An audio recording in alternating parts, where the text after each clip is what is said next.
Oopsy Poopsy! Loopsy Boopsy. Oopsy Poopsy! Hoopsy Poopsy. Oopsy Poopsy! Hoopsy Poopsy. Oopsy Poopsy! Hoopsy Poopsy. Oopsy Poopsy! Oopsy Poopsy.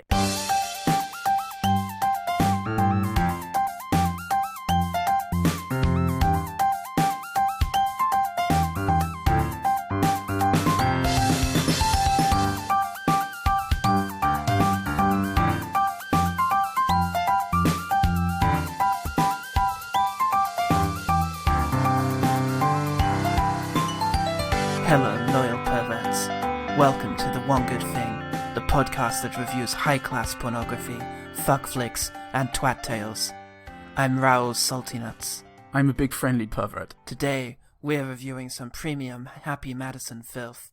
Bucky Larson, born to be a star. Nick Swartzen is You don't look like the average porn star. Oh yeah, because I'm wearing a sweater. Bucky Larson. You got bugs in your teeth. Oh, it's still moving! Yeah. Bucky Larson, born to be a star. Yeah, she sure is. I tell you that. Directed by pornographic director Tom Brady, who also brought you such shameful smut as The Animal, The Hot Chick, The Comebacks, as well as some television sauce like Men Behaving Badly, starring Rob Schneider. Fuck yes. It's the only way of improving on Martin Clunes, actually. Rob Schneider really encapsulates the spirit of the British TV show in himself. He is the man. An interesting fact, one of those film titles has the word "cum" in it. It most certainly does. What men do and women can do on camera. Certainly, except in the UK, where that sort of thing is no longer acceptable. Health and safety. The world really has gone mad. You must wear goggles at all times when around a female. The film was written by star Nick Swartzen, Blah Alan Covert, and R. Adam Sandler, who's responsible for films far too risque to mention here, like close footage of a quivering anus. They're not even allowed in the same podcast in which we talk about women defecating on the men. It's crazy. It is political correctness gone all the way down the fields. That is what we say in my country. The film proved too provocative for loser film critics. Roger Moore at Orlando Sentinel said, "The concept and the movie that comes from it aren't funny." And second, Swartzen wasn't any more born to be a star than his character. I mean, that's kind of unfair, really. He's just a man. He's proven by being in this film that he is a star. He may have a penis twice the size of mine, but it doesn't make him any less special. I forget. I'm too turned on, in fact, to follow these reviews. The arousal is complete. It is entirely possible that Nick Swartzen is already a star. Observe your local copy of Halliwell's Film Guide. But beware the horrors that may lurk within. The public reacted like they had their last grape eaten by the man sleeping with their dream girl. And by grape, I mean balls. Christopher Labellero over on Google said, "This is the worst movie I have ever seen, so you need to do some work on this movie." It is far too late. I enjoy this man's view of cinema, that it is a process of constant feedback and reconstruction. Yes, he's much more belonging in the podcast game. He needs to be here with us, telling us no, it's not sexy enough. Most certainly. Like a film, maybe like a dish that can be complained about, returned, and reissued with amendments. Although perhaps that is what George Lucas has always believed. The film has 0% on Rotten Tomatoes, a 9% on Meat Critic, and 3.2 on IMDb DSM. So Paul, you fudge frisbee. Yeah? Hello? What is the most erotic and sensual part of Bucky Larson, born to be a star? It's the, when you're listening to the jazz, and you're listening to the notes that they're not playing, there Intimately. are plenty of moments in this, especially in the beginning when he's in Iowa in the United States of America, and there's the suggestion of animal fucking, and just these big enormous horse genitals and cocks, and as soon as you see the horses, you're thinking, fuck, if I can swear on this naughty podcast, fuck me, so many horse cocks that I'm not seeing right now. I wonder where they are. Absolutely. The horse cock is the mystery within the heart of the eroticism.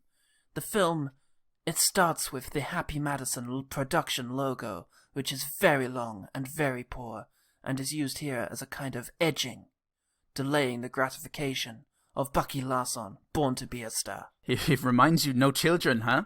Get rid of them. Out of the room. It certainly does. It is time now for children to enjoy either the exit or the full awakening of their loins. Go out and enjoy a Dutch liberal society. We then start with some classic peanut butter goat action. Classic rural American fuck scene, where the wrong good comes from the imagining of peanut butter, genitalia, and farmyard animals entangled sensually. Yes, I don't even remember this scene clearly because I was so overcome with arousal at the Happy Maddison golf ball spinning around and around in the void that I had to make a quick departure to the bathroom, and when I came back, all I could think about was the horsecocks. I was able to masturbate freely from my viewing seat, but it did surprise me that in my remembrance of this film, I did not choose to select for remembrance the scene in which a man slavers his penis with peanut butter and then invites various goats to come and slaver at his knob. You would, of course, try. Nevertheless, there it is. There it is to behold. What a thing. What a thing. There is a scene of homoerotic humiliation in a supermarket where we meet our Don Juan, Bucky Larson. I think you mean Dong Juan. Bucky is tired by the man who does not fuck him in the end. Oh, you sassing me? No. He don't need a lawyer, Mrs. Bozo Bop. Come on, let's get on. The way we've been meaning to get on ever since you started bagging here. Ow! Oh!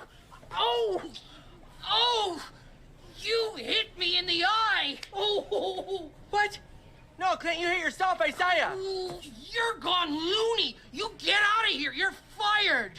Fired? Tasty Wrong comes from seeing Clown Man in sad scene. We should feel empathy, but instead laugh at his malformed face, causing arousal. Larson has buck teeth, a bowl haircut, a stocky face, a Midwestern accent, and is a little podgy. The humiliation is complete. He's a little bit, yes, it's like a pig covered in gravy on a spit just rotating, revealing its shame to the rest of us. There is then some sexual tension between Bucky and a grandmotherly figure in the parking lot after he has been fired. It's actually very arousing. They spend a lot of time staring at each other, smiling, one with no teeth, one with only teeth. The moment is almost too awkward to register as sexual, but what else could it possibly be? One is saying, here is my mouth, what could you do with this? And the other is saying, well, then also, here is my mouth, what would you do with this? And it's asking the audience the same, in much the same way as Big Tits on Bangkok. It's 2018's Film Sluts Film of the Year. Film Sluts is my blog. You can check it out on GeoCities. Check it out now. It will be migrated never. We get a classic dinner scene that will surely only develop like the dinner scene in Ass Punches 3. But wait, it does not go like Ass Punches 3. Bucky leaves to go see his friends. If anything, it's more like the dinner scene in Ass Munch's Flea. It's very disappointing, actually. Which led to a lot of mix-ups in the video shops and many traumatized children who merely wish to see asses getting punched and not munched. I mean, frankly, I know which I'd rather see, but children in liberal societies, I say, lock them up. Of course, it would be against the purpose of a liberal society. We encounter the obscure erotic art of clumsily vamping as friends reel off bad euphemisms for masturbation. It is entirely titillating. It definitely is, and there's a sense of trust with the friends when it turns out Bucky has never touched his own penile area. At least not in a non-cleaning situation. His friends are giving him the humorous names of the masturbation. The meat. Frisking the beat. Frisking the freaky vicar. That's the one. The Dutch crutch. I've actually forgotten the names. It's too arousing. I'm sorry, I'm not the best film critic, actually.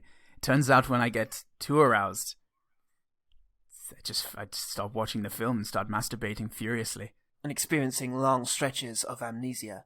It is understandable and entirely relatable. Bucky himself begins to masturbate in front of his comedy friends. The promise of self-gratification in front of lame friends is profound. Again, there is the trust, and I think it really helps to emphasize that this is perhaps the greatest porno character that we have ever seen. Potentially. Suddenly he is fearless in the way in which he pursues his own gratification. They watch the porno film Farmer in the Smell, which any connoisseur will tell you is not a real porn film, as the word smell rarely features prominently in porn titles. It is an unerotic sense. Yes, it very much becomes its own thing immediately. You say, in a porny situation, if I just say the word smell, then you're not thinking of kisses anymore.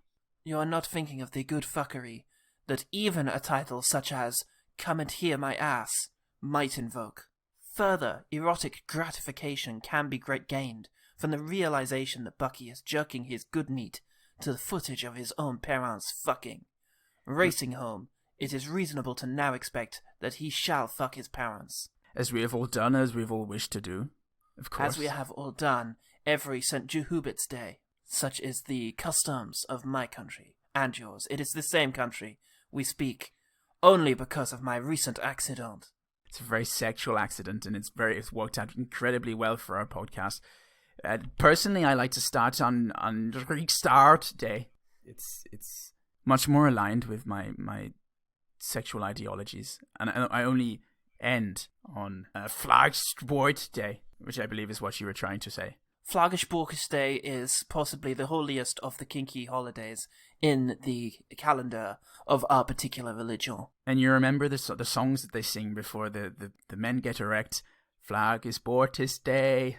Flag is Bortis Day. Bring the children out. And you know the rest. They shall come a-bouncing, bring the children out. Exactly. Flash them in the butt, stab them in the butt. The children run, butts go fly, and everyone is hurt. Sell them off at market day, and now you're your own grandparents. It's marvellous. It's fantastic. The way in which the song gradually tails off is against all songwriting conventions, and yet is easily the most erotic part of the song, as it is expected that somebody's genitals shall be in your mouth at that stage.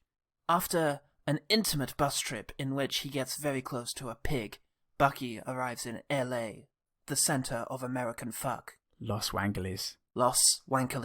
He finds a video store very much like the introductory sequence to Where's That Sack Part 4, Testy's Revenge.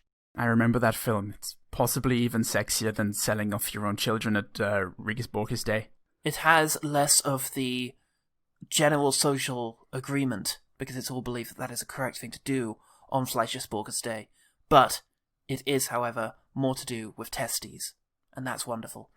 But unlike Where's That Sack Part 4, Testy's Revenge, he fails to have sex with the video store clerk or his suggestive robot.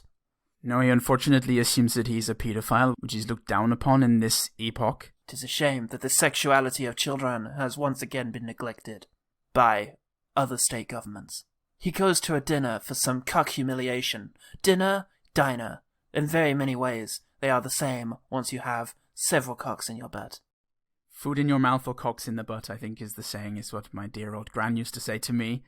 And when I said, Gran, is this an orgy or a restaurant? She'd always say the same thing. And I'd never understand because of the aforementioned fallacies. He goes to a diner, for some cuck humiliation, care of the old lady running the diner. Mm-hmm. But he meets Christina Ricci, and the fuck good feel here is the thrill of seeing such a beautiful and talented actor humiliate themselves for the sake of Sandler. He gets in people's minds. And in their face. Especially when he's screaming. As you can see him do in several sequences of Bucky Lasso. There is ASMR, which is definitely a sex thing. You can Google that. It stands for a sleazy masturbation recording. It's a sign to me that the film is finally starting to heat up. It's spending a lot more time on the dialogue and the characters than usual. It's usually more about the breasts and the juices right now. So finally, with Christina Ricci's some juicy whisperings, you think, yes, this is the sex. You may find parts of yourself become engorged that you did not know could become engorged. Knuckles, for sure. Knuckles, earlobes, all of them shall pump with blood, ready for ejaculation. Forehead puffed up like a mating fish. Speaking of an aching fish, a crazy man is introduced, laughing and braying, but he does not have sex with Bucky Larson or Christina Ricci.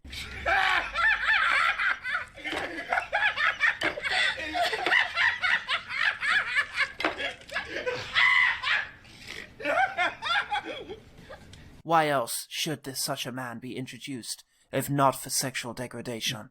Exactly, perhaps he should. I have seen Von Trier's The Idiots, and whilst not a conventional pornography film, I do find that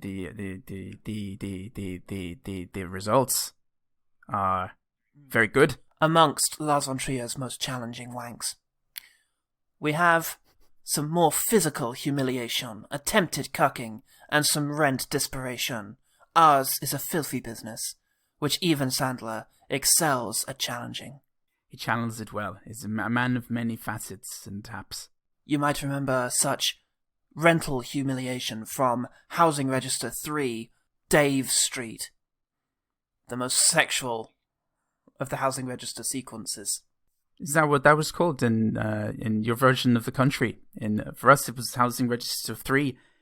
In enormously stretched anuses. Of course, anuses were representative of the overall housing budget. The allegory was quite exquisite and horny. They were overrepresented and overstretched, in fact. We can now enjoy some public masturbation with Jackie Sandler.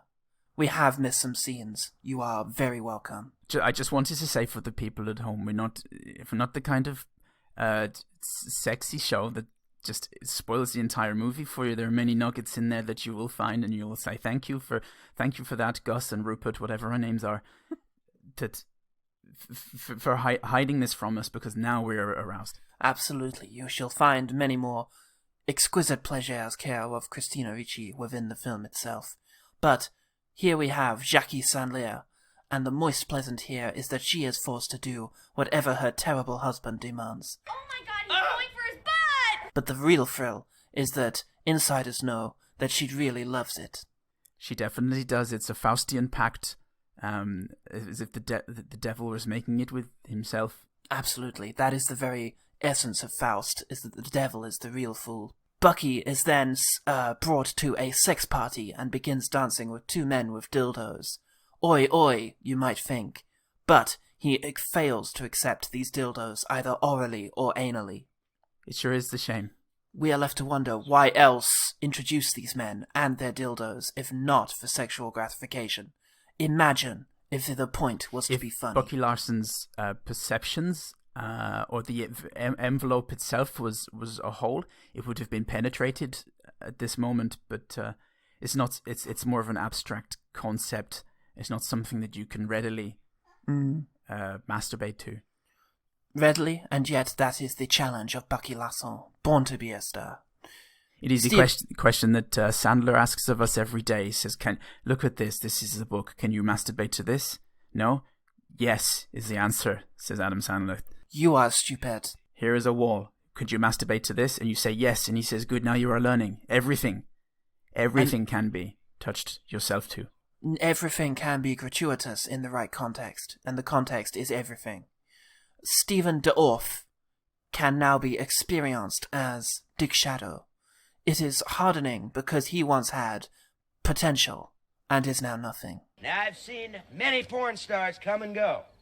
But this guy right here I just met, he's gonna be coming for a very long time. Did I mention he'll be starring in lesbian porn? Which is erotic to the extreme. It is the most debasing of all transformations, and you're entirely correct. There is nothing more hornier than the sight of Frost from Wesley Snipes' Blade. Absolutely. Clearly his most prominent film. And now he is here as noted porn star Dick Shadow. And yes, he calls Bucky Larson a retard, which is definitely the best thing you could have hoped for from Stefan Dorf. What could be more taboo in today's society than a white, middle-aged man using words that insult classes he could never dream of being a part of? It is truly the final taboo. He plays a dom who exposes Bucky's micro-penis to a large crowd. It's CEFM, clothed everyone naked male. I was just trying to pass that. I was just trying to understand that. Maybe I think that the jokes are a little too clever for me, a little too above my station. These are not jokes. These are merely my life. There is some more cafe-based humiliation, including BDSEmployment for Christina Ricci. It nearly takes a moment for the filth to fully saturate your senses, and you will be able to hear every butt you have ever known. Just rubbing up against one another. Rubbing against one another in a sweaty corridor of your own gratification. Like two butts in the same pair of jeans. What could be a better representation of socialism? Miles Deep queries the existence of nostalgia porn, forgetting such classic films as It's a Comfortable Wife, When Harry Ate Sally, Hocus Pocus, and Back to the Future and The Guy Nailing You. Will Bucky Larson, born to be a star, join the ranks of such beloved trash? It will help if somebody gets laid at some point. Those are very, very great sexy films. But my favorite, of course, is... There is also Star Wars Episode 8, The Ass Jedi. A real departure from the franchise. Nobody expected Rian Johnson to feature full pornography in a Star Wars film. It subverted expectations masterfully. Forrest Gump. Forrest Gump is possibly Robert Zemeckis' finest experiment with Tom Hanks' balls. Oh, idiot. This is all very dumb. There is some more public humiliation of Larson's small penis. He, in this instance, is filming a pornographic scene.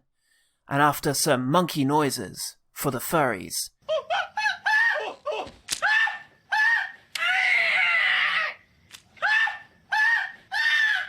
he ejaculates. Some COB is teased, but premature ejaculation, humiliation, is delivered. It's actually, as you say this, I realize how many freaks and weirdos it caters to. It's the people who like the monkey noises, the people who like white people. Yup, the come-on body stuff, which is very pleasing. CFNM, clothed female, naked male, which is the opposite. No, that is the correct order of that, usually. And, yes, that may be enjoyed, as Bucky Larson often ejaculates before the woman is able to undress. It's definitely the most efficient process. I'm not sure if I would even take off the jeans. He has been shown to ejaculate merely from the hint of breast bounce. Perhaps you could whisper to him some sexy words, like bottoms or Forrest Gump, and just see what happens. Assuming he understands them, he would undoubtedly ejaculate. This is an erotic film. There is arousal from sequences of middle-aged men misusing his medication and becoming angry with his friend for trying to deprive him of his debilitating drugs. Where's the blue one? Don't play with me, man. And the black one. The black one is what keeps me from biting your fucking ear off. It's just, my mom said that you went to rehab a couple times. Your mom's a slut. It's a bit heavy for porno, but at least they haven't put a scene like that into a comedy film. That would be tragic and tone-deaf. This isn't something that a normal human being would do. Just the makers of Bucky Larson, born to be a star. See, I can also do puns. Very good. If they ever make a porn parody of this pornographic film, that will almost certainly be amongst the titles considered. I definitely hope they do not. How could they possibly improve upon the horniness of these sequences? Speaking of which, we have more sequences of our two heroes being verbally humiliated by their employer and their roommate. Oh wow, this is great. Respectively. Whose cereal is that? Mine, I bought it yesterday. Did you buy your own milk? No, can I borrow some? Hell no, fuck you! I need you to clean up the bathrooms. Oh, it's Marge's night to clean the bathrooms. Marge had to leave sick. Why are you being so difficult, huh? Marge has a hard life. Marge has got hairy ears, is like a tarantula, and she's ugly as shit. Show some compassion. It is like Bang Brothers, Bucky is told that his dreams will never come true, as no one wants to see his tiny penis and masturbate to it. This porno is really making you work for your wank. Unless that what you are most into is an unattractive man being abused for 90 minutes. And now that I say that out loud, this film is making much more sense. It absolutely is. And of course, the people who are listening to us are listening to this podcast, which features that times 2. So most certainly. Please write in with your suggestions and your experiences. We'd love to read them out on air. And if this is not your thing, and this is the first episode of the one good thing that you have experienced, do not try and yuck everybody else's yum. Merely accept that this is a highly sensual experience for most of our listeners. Just accept that we've been doing this for 181 episodes now, and every episode is exactly the same as this. Thank you. It is, if anything, this is us at our peak. It is slipping into South New Orleans, and there is little I can do about it at this stage. Personally, I'm entranced, and you might be wondering to yourselves how they can keep up such energy and strong characters for that many times over and over again. Just believe. I assure you all that this is not a labor-intensive one-off. Now, Bucky Larson turns out to be a great success. It's sexy because it is absurd that this would actually happen. Miles Deep realizes that Bucky's small penis will make women appreciate the penises of the men that they are with, and that men will not be intimidated by the penises on show, which shows a fundamental misunderstanding of the purpose of pornography. If I did not want to be humiliated, why would I be watching Bucky Larson, Born to Be Esther? Why would I engage in conversation with anybody? Obviously, it's exactly. You know. The constant threat of humiliation is literally all that gets us out of the boudoir. Morning and evening. The word smell is used in another porn title within the film, and it occurs to me that the filmmakers are amused by the word smell. The resulting embarrassment that I feel for them is deeply arousing. There is a gay fellow who uses it also. The gay fellow is very interesting, actually. Obviously, this appeals, as the film appeals to so many people of so many different inclinations. The gay man here is sexually excited, sexually aroused, possibly intellectually aroused by the sight of the Bucky Larson spraying his seed all across the room, as all gay men, homosexual men, are wont to do. And this gay man is also has a very, very smelly anus. He tells Bucky Larson this, and it leaves us to imagine what kind of smell would be coming from him. And of course, it is groundbreaking pornographic cinema, but perhaps it is too groundbreaking. Miles Deep is filming another sexual film and announces that the movie must always come first. Imagine if that was your attitude, and the result was that you made Bucky Larson. What that would say about your intellect, your soul, and your ambition. The resulting deep humiliation would be deeply arousing. Just thinking about it now, in fact, I feel another wave of convenient amnesia coming on. Oh boy, you are truly a soap opera's dream. What? Where am I? What are you looking at, cat? You will learn all of that you have startled your cat against. That cat lives in a constant state of highly sensual of surprise. It's an hour earlier than usual. He was waiting, but waiting at the wrong time. Cats often try to sexually arouse their owners by waiting at very regular times. We are nearly there, I can assure all of you. We have a scene of gratuitous nudity from a woman in an ice cream parlor, gratuitous even by the standards of this pornographic film. Imagine how it would feel in, say, a comedy film. Imagine seeing one nipple and thinking this is what I wanted, and then the second nipple, and then yes, this is actually entirely what I wanted, and then they just stay on screen like that. Absolutely. What a ridiculous notion. How in place it would be amongst comedy classics. A GILF receives a load of salty mayonnaise right on her chest. It is very sensual. Reminds me of The Hague. Absolutely, where you came on that GILF. Where I bought that GILF. Speaking of museums, our heroes visit a museum of curios and oddities, and we might prepare for such a freaky fuckfest as has not been seen since Lars von Trier's Anal Beauties. Instead, there is more of that hot teeth humiliation that you have come for. It is a growing market all over the world. I don't believe this. I seen all the shit in here, but that is not real. Aye. Whoa, shit. I'm sorry, man. You real? Okay. They pay you to glue those chopsticks on? To glue what sticks? Baby, I don't think he works here. I don't care. If those are real, then I gotta get a picture with the Beaver Man here. Watch this. You can watch it growing by the ones. Finally, we reach the first full contact sex scene as our female lead decides to have a sexual relationship with the man who has thus far been infantilized and ridiculed from the offset. The resulting sex is much enjoyed in private clubs throughout Dorset. It is a direct reference to the sort of Victorian-style sex. She makes him what is effectively a lamb's bladder condom. They have recklessly dangerous sex in a Las Vegas hotel room, and she does not even mind that he is Bucky Larson. Perhaps it might remind you of the most shameful fangerings that you subjected yourself to whilst reading Jane Eyre. I would never not read a Bronte unless I was completely stuffed. Every hole full. You would have to be at least 3 inches wide before you would even crack the cover. We then have a scene of emotional devastation, the horniest of all devastations, second perhaps only to intense testicular injury, as Ricci breaks up with Bucky Larson, born to be a star. Oh. There are only 2 modes of porn left to explore. The first is the meandering storyline pornography.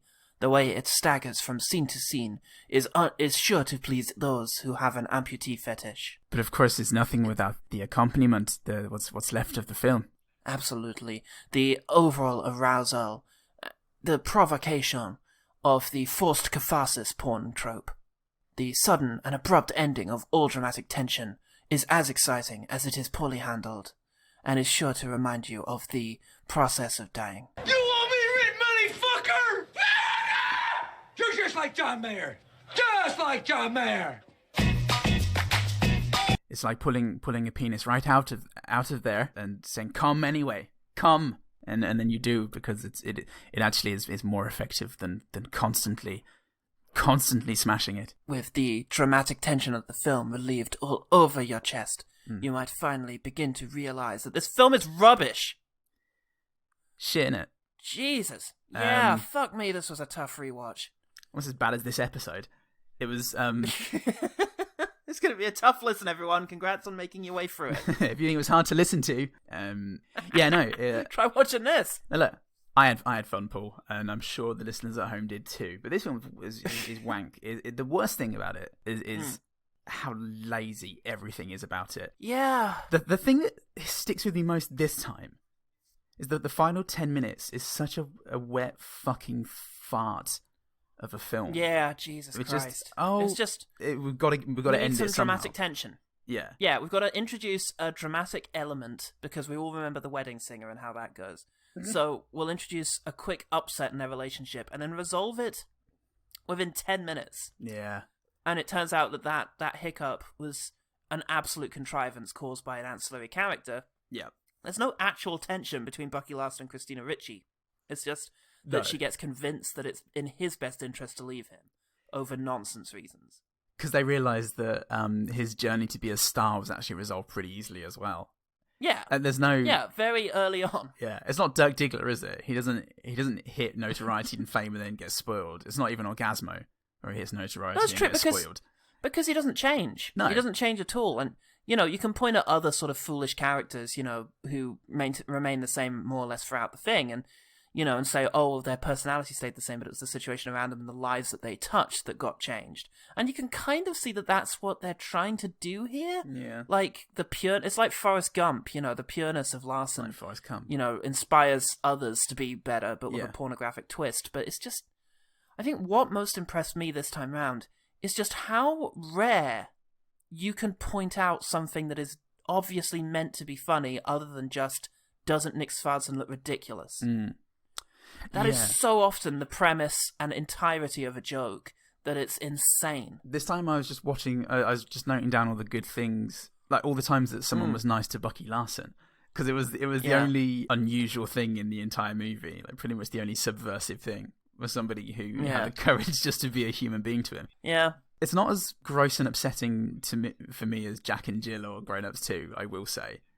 on rewatch, and I think just because it's not. so basic. I feel like Grown Ups 2 and Jack and Jill are just a rainbow of hate, and this is just such a streak of piss in the ocean of life that it doesn't even, it's not even going to stand the test of time as a terrible film. It's just so lazily underwhelming. It is underwhelming, that much is certainly true, and there's certain points where even the niceness of certain characters starts to feel like just lack of conviction. Yeah. You know, it starts to be like, get a job. Well, if you're going to fucking do this, you could at least do it, you know, and the problem is that the people who take issue with Bucky Larson are doing so over such petty reasons, and there's just nothing to his character really beyond a smile, which you can then laugh at. And that, I don't know, that really uncomfortable contrast between how Bucky is presented and how you feel like the filmmakers want you to laugh at him is just because it's like it's making you implicit on all the unpleasant things that happen to Bucky. It's like, look, all these people are laughing at Bucky, and you should be too. You know, it's just really uncomfortable, and I hate that. Yeah, it's really, really shit. I don't know. I just watch it, and I'm not sure why they thought it would be funny. Yeah, I just can't.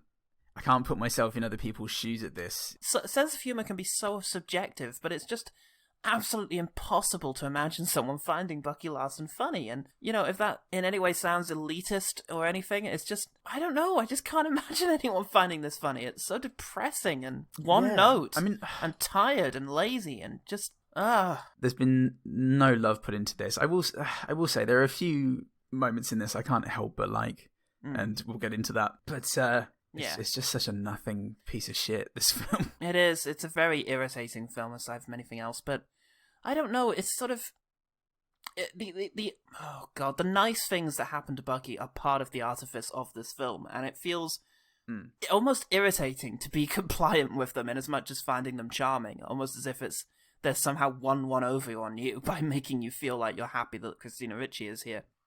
Whereas in fact, we'd all be a lot happier if no one had shown up and this film was nothing.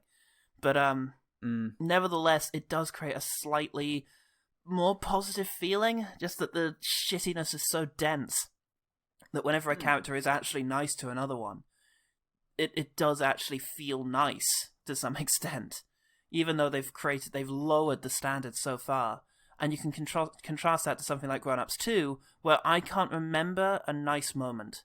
Like, there were good things in that movie, but I can't remember a nice character moment where two people actually bonded.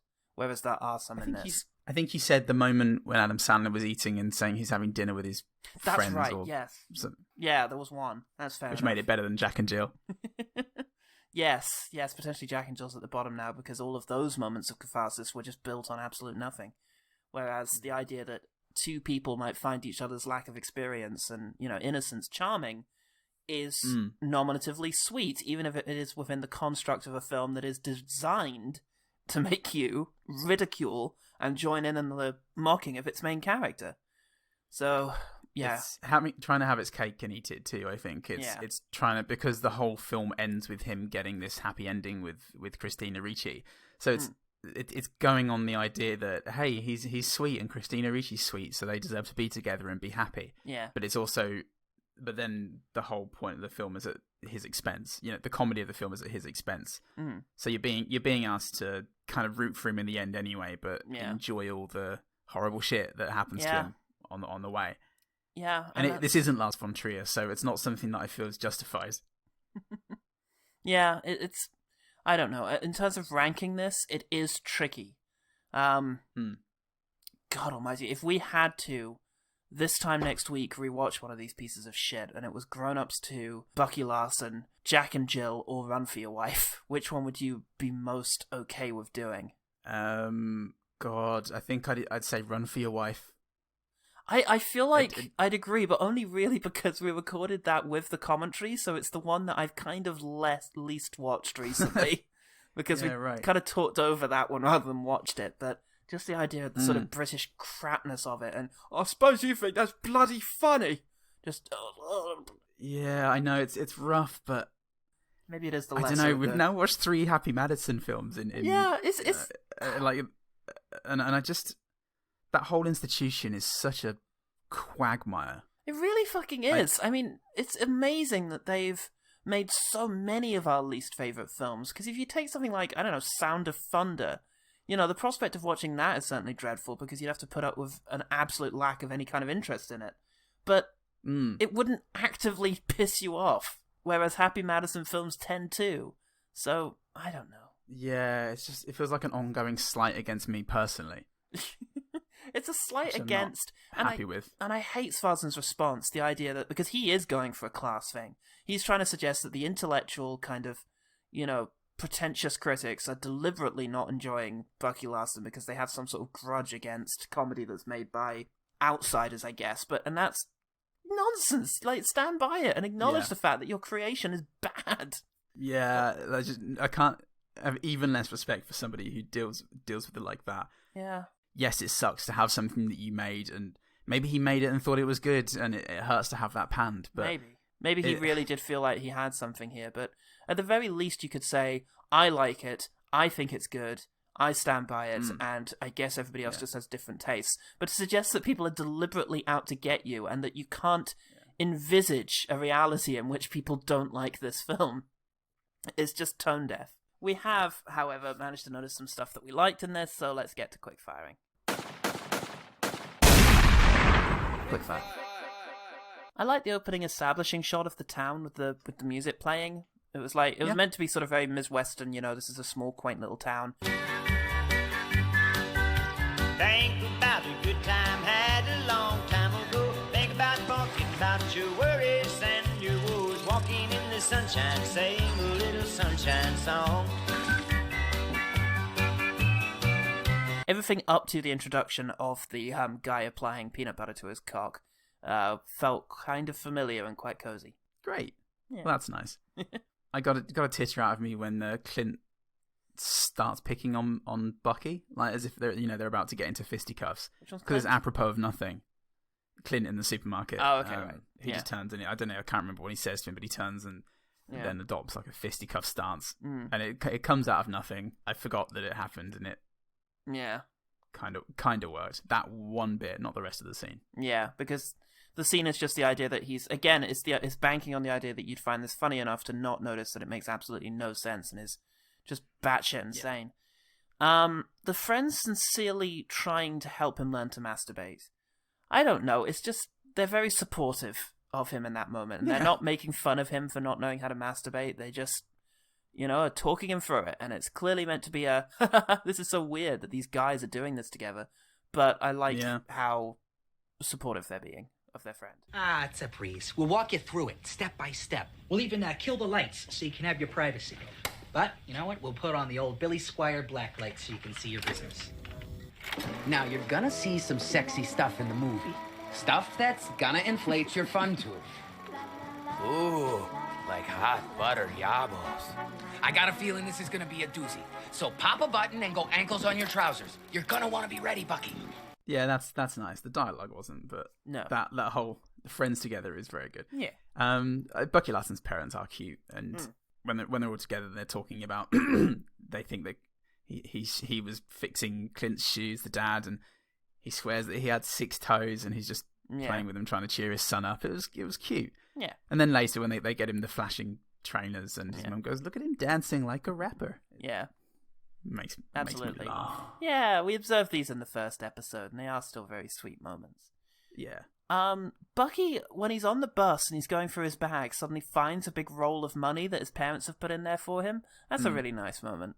Yeah. Because he's really excited to find it, and it's very cute that the parents did that, and yeah, it's nice. Yeah, this was the main thing of the first time we saw this, but Christina Ricci's ASMR was... is memorable. She's very, very nice. Like you said, it feels weird sometimes. It almost feels like the collective pity of the movie is being channeled through her. Yeah. Into liking Bucky. Did we raise the fact that it didn't make sense why Christina Ricci would be into Bucky? Yeah, I think so. And we mentioned the sort of infantilism that they've done with him throughout this movie. So yeah, they would be good friends. The idea of a sexual attraction and romantic relationship feels gratuitous and like it just feels not right. It doesn't make any sense. I made a weird note with the first appearance of Christina Ricci, which is just because she shows up and he looks at her and he has to like say something that doesn't quite make sense through his buck teeth. And it just makes me wonder if these men who have to do this, and you can think of Adam Sandler too playing like Billy Madison in front of Sonya Blade and such.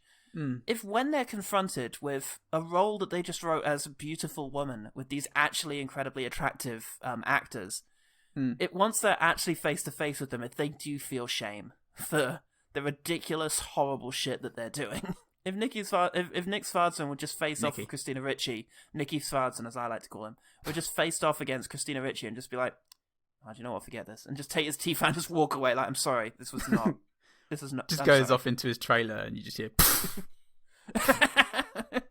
Nick, it might be the only thing that's left, but having said that, I remember the time that I saw an incredibly beautiful woman in a business suit on the tube watching Grown Ups 2 on her iPhone and laughing away. So there's, it turns out being beautiful is not a guarantee that you have good taste. Ah, fuck, that's weird. It is weird, and I don't like it, but it is a fact of the universe. It messes with my worldview. That beautiful hot people are are superior perfect to everyone else, yeah. Yeah. Ubermensch. I still believe it, obviously, because just look at them. My next one is that's a pretty cute pig on the bus. Aw, he's a pretty fucking cute pig. I'd fuck that pig. I got the audition man, the one who comes out to then hook him up with the porn people.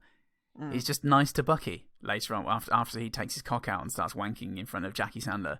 He obviously thinks that that's something worth rewarding, so he goes out and is nice to him and tries to help him out. And he also knows that that Bucky's parents were in legendary porn actors. Hey man, pull your pants up. What the fuck is your problem? I don't know. I was just doing what the guys from the neighborhood told me to do. Oh, so this is a dare? Some YouTube bullshit? No, I want to be a movie star, like my folks. Who the hell were your parents?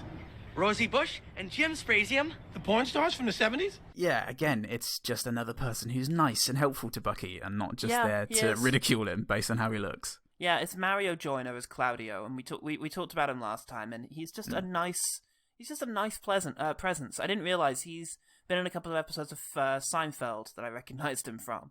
Okay. But yeah, he's just a nice guy who is very supportive of Bucky, and in particular, before he starts masturbating in the interview, he's just incredibly supportive of Bucky and his lack of preparation. Your accent's awesome, man. I like the Midwest choice, and that vest is amazing. Oh, thanks. My mom made it for me. Well, my name is Claudio, and I'll be directing this commercial. We're going to put you on tape. Did you get a chance to peep the script? Peep? Screw it. We'll do a cold read. You're a pro. Very Inexplicably so. Yeah. And also, my next one will be that as Bucky goes to leave the scene and he goes to go back through the building, Claudio says to him, "Oh, you can't go this way. They probably call the cops." And he has to go off the other way, which, was a pretty well-delivered line from Mr. Joyner. Yeah, that is very cool. I like the line Christina Ricci's manager in the diner is a piece of shit, but he turns up and he goes, "There's a dead cat in a woman's bathroom. I need you to put it in my car." And on its own, it's a really funny line. I like the delivery of it. They deliver the first half of it, and then it's a pause. I need you to put it in my car. Very unexpected. His behavior. This is what's confusing to me, right? The behavior of this diner manager. He gives her an unreasonable request, and then Christina Ricci says something, and then he says, "You're being difficult," or like there's another line of some basically amounts to "You're being an hysterical woman." So it's a well-observed line about how men react to women who do something more than just blind obeisance, obsequiousness. So they know there's that archetype. Yeah, even when she is being entirely subservient, it's like a surrealist point. But it's in this film, where everything else in this film happens. Yeah, it just feels like they want to have their main characters mocked and humiliated throughout, regardless of context. Yeah. But in this case, the joke is that the guy is just an awful typical male, and you have it again with Gary. Yeah, the one who with the grapes, which was best line from the film last time. Yeah, there's so much of it in this where he's being an asshole to Bucky, and then sleazy with Christina Ricci. Yeah, there's this whole thing of just how awful guys can be with women. And so it's like they've got that observation, but then there's all the other stuff that just counteracts it. I guess you could call it a little bit of self-awareness, because unfortunately, even if those two characters are meant to be exposés on awful, the average awful man, the film was made by average awful men. So it still has gratuitous nonsense in there and just the grossest kind of humiliating humor you can expect. So it just feels like they've got every joke possible, regardless of whether it contradicts any other joke, and just thrown them all in because, hey, it's good just to get in as many jokes as possible, right? It's the Kevin James... Every joke possible within their limited imaginations. Every joke they've thought of, yeah. Yeah. And when we say thought of, we mean wrote down on a bit of paper. All right, Sartre. I just don't want I resent the implication that these fuckers have ever thought about anything. You've got to... Paul, you are the most understanding diplomatic man I know. You've got to admit that these men have at least thought of a thing. I refuse to believe that they are capable of thinking of a thing. Anything. They don't have the imagination, the wit, the glory for that. But what they do have is some salmon sushi that looks like a penis, and it looked lovely. Delicious. Lovely bit of salmon sushi. Yeah, I'd take that. Take it all the way in. Fuck yeah. Going back to Gary, there's a scene where he takes issue with Bucky Larson not buying his own milk, and he lays into him, and then Kathy turns up, and Gary spins around and goes, "Hey Kathy, would you like some milk?" And it's a snappy, surprising line that I forgot from the first time around. And then when she asks Bucky to go for a walk, Gary goes, "I like walking." And the way Christina Ricci goes, "That's nice, Gary," is so sweet. Yeah. and so biting at the same time. It's very good. Yeah, that guy is Kevin Nealon playing Gary, and he is pretty good. He's got a good face. Every so often that happens on people who do have fairly comedic faces. I've just learnt to hate them because of the stuff they usually say. And they would just look like a bunch of jocks as well. I don't know why. Every single one of them looks like they were the bully of their school. But Kevin Nealon in this is, he's good. And I like the fact that they make 2 gags of him returning to his phone call after something awful has happened. Both of which kind of work, even if they are very on the nose. And with the grape gag, yes, the grape gag is still really good. I like the approach. Because Bucky Larson is crying, and Nealon spends a long time getting into frame and approaching Bucky before he accuses... And at the point when he's approaching, he's just holding a bunch of grapes up. Yeah. For seemingly no reason until he starts his accusation. So, yeah, it was a good approach into that gag. Yeah, I really like the phone gag. Yeah. Just thinking about it now. Yeah, hi, Mum. When Bucky gets Christina Ricci a present after the Porn Awards... And she goes, Right. "Bucky, you didn't have to get me anything." And he goes, "I didn't. You won it," because he'd been saying, "Oh, you won this award as well." That was cute. Nice moment between the two of them. Again, there are some, and that's probably is what elevates it above things like Grown Ups 2 and Jack and Jill. Yeah. And speaking of that moment, that serving tray was actually really pretty. The one that he got her as a prize. Fucking hot. A little one. The music during Dick Shadow's backstory, when he's giving himself like a heroic backstory, the music is actually quite typical of superhero films, and I quite like it. Made me feel like I was watching something better for a minute. Yeah, when I was a boy, I was 12 or so, I was playing out in the fields. The sun was so bright that day. I was wearing these baggy shorts, and a bee flew up my trousers. Oh my God. Yeah. I was thinking of Saving Private Ryan. Yeah, maybe. Superhero movie. With the ice cream porno, just after Mars Deep had mentioned getting funding from the Vietnamese mafia, there's just one shot. He turns up later in a more prominent bit, but there's just a shot of him in the background eating an ice cream, and before his presence was made really obvious, it was just a nice little background detail to have this rough-looking Vietnamese guy just in the background a leather shot. jacket. Yeah, that's quite good. That would be funny. I didn't notice him in shot, but it would be funny if he just said, "Oh, I got it off the Vietnamese mafia," and everyone is plain to see that this guy's in the background. But there is a cut to him, which I thought was inexplicable because they hadn't shown him before, because I hadn't spotted him, which irritated me. But yeah, that would be a good background detail to have that. To undo that irritation, sir. Yeah, a little bit. Also, in that in that sequence, is when the little old lady is going to walk past the filming of the porn scene, the production assistant guy who tried to deny Don Johnson his pills earlier has to stop the old woman, and it's really nice in doing so. Oh, excuse me, ma'am. Can you just wait 1 second? For what? We're shooting a movie. Ah. Yeah. That's cool. Yeah.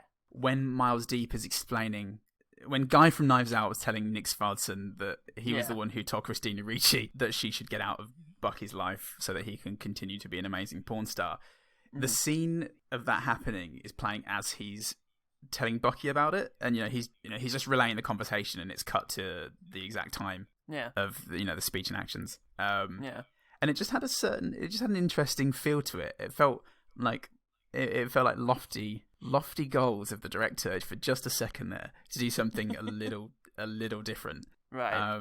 And I appreciated it for those 10 seconds. It's all he was willing to give you. My final good thing is that Dick Johnson, whatever his fucking name is, Dirk Knives Out. Dick Long. He is screening the pornographic film for his a bunch of other distributors. And the screening room was lovely. It looked great. I bet it was probably Adam Sandler's actual screening room for, screening Happy Maddison productions to the fucking executive producers, which, Christ, what a depressing concept. You gonna buy it? Your money. I own you. Jesus, you make $1 million. That's not much. Yeah, you'll make it, though. I'll give it to you right now. Just throws it on the floor. Pick it up. God, just remembering that this film was a massive flop is enough to give you a little bit of faith in humanity. Oh, Christ. But that was a lovely screening room. It made me very nostalgic for press screenings. And, it made me remember times where I went and saw actual films. Good times. Don't remember that. Probably for the best. Okay, I don't know why I'm reaching over as if to stop the recording, as if this was the last part of this whole thing. That's it. Well, we're done. We're done. We've spent. We're out. Paul, how about the OG team? How about the OG Hey. team? I asked the OG team. And so, Crapflix and Chill. Joe from Crapflix and Chill. He said, I always wanted to know the origin story of how Wormtail from Harry Potter earned their nickname. J.K. Rowling, you've done it again with your extended universe, you silly tart. And then there's just a picture of Spall. What's his name? Timothy Spall. Sporting a bit of a Bucky Larson look, actually. Good stuff. What's that character's name in the things? It's not Wormtail. Peter Pettigrew, right? Pettigrew, that's it. Clearly an influence on Mr. Quaron, who directed the introductory film for Pettigrew. The Bucky Larson. I want that immediately. Nice big racist episode this week. Very, very racist. I'm hoping that my my accent was incomprehensible enough as to not offend anyone. Only the followers of Europanto. French people at home being like, no, nothing to do with us. Christ knows what he's after. Christopher Bond says, do Sucker Punch or The Spirit soon. It's not a good thing about Bucky Larson. It's not. He's like a fucking heckler. The fuck, we're trying to play some new stuff. I say new stuff. We're reviewing a film we covered two decades? Yeah, 2 decades ago. It's just, do The Spirit.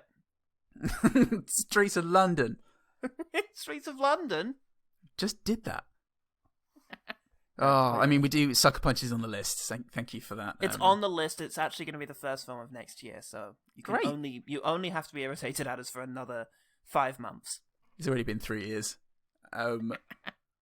And Ellen Graham said, I cannot offer any contributions apart from my sympathies, but I am grateful for this artistic masochism that you two possess. And yours for listening to this episode, Ellen. It's definitely an artistic endeavour. You can actually get a grant for listening to this. Oh, God. Jesus Christ. That's it, OG team. Thanks, team. Thanks, OG team. OG team. What a big cock.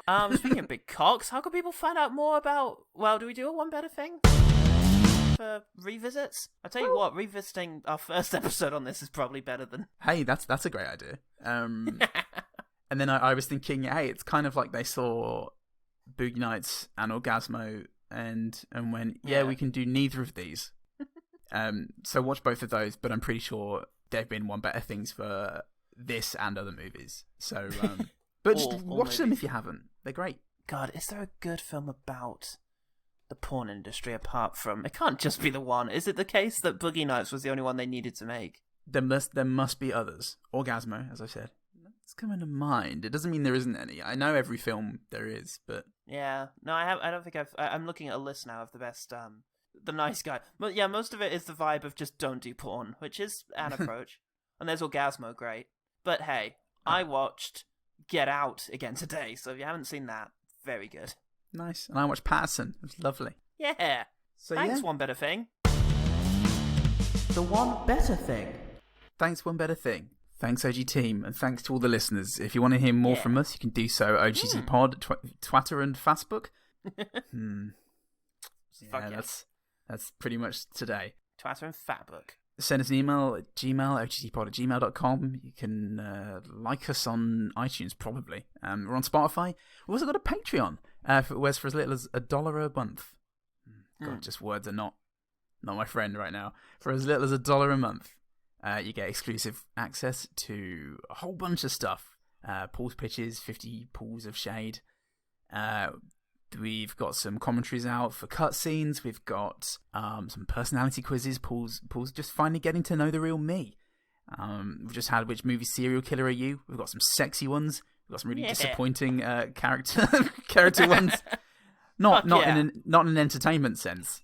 Just in the result for me personally. But Paul knows more about me now than he did definitely before we met. Oh, gotcha. I'd say that's, it's just huge gains. Turns out you're actually, you've got fairly light-coloured hair most of the time. Yeah. So, yeah, most didn't know of the time. Yeah, didn't know that. Unless it's not. Yeah, unless it's, These revelations and more, listeners, on the next episode of a thing that we're asking you to pay for. Thank you so much. It's like this, but even more so. More expensive. I'm Paul Spencer. I put the X in Spensive. And remember, the one good thing about Bucky Larson, born to be a star. Same words. It's words, isn't it? Is that sometimes all you need is a Richie.